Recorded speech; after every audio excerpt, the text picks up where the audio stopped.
Ladies and gentlemen, no great country can say it is secure without being able to control its borders, period. What I would do about it, or what I proposed to do about it, almost 13 years ago. I would radically ramp up the number of border security guards we have, the use of electronic surveillance material we have to guard the border, and the number of what they call virtual fences. They're not literally fences. Mark, what has changed?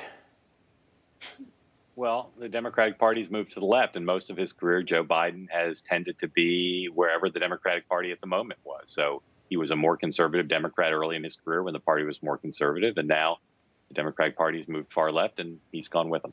Mykel, what do you think about that? Mark says that the party has moved to the left, and Joe Biden is just following the party. I think Joe Biden is on an island with maybe some of the progressive members of the squad right now. I mean, this past weekend, we heard Alejandro Mayorkas tell the American people that 12,000 Haitian migrants have been moved into the general population now. They are not required to get vaccinated. Many are claiming religious exemption. Many women are pregnant or claiming they're pregnant in order to get asylum. There's no way to verify that. They're given dates to appear back in court. We know that 90% of the time, according to Mark Morgan, the former head of the Border Patrol, they do not show back up. So what's your response to what Mark just said?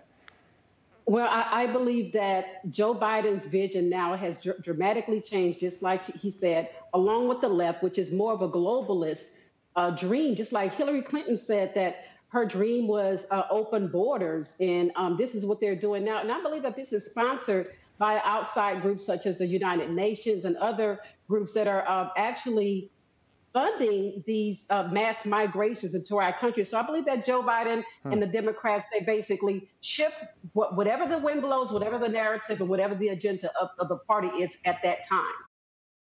Hey, I'm Rob Finnerty. Thanks for watching. If you enjoyed this video, please join the conversation in the comments below. Don't forget to subscribe, too. Hit the bell icon to be alerted to breaking news. And remember, there's a whole lot more on Newsmax TV, America's fastest growing cable news network. Newsmax TV, we're real news for real people.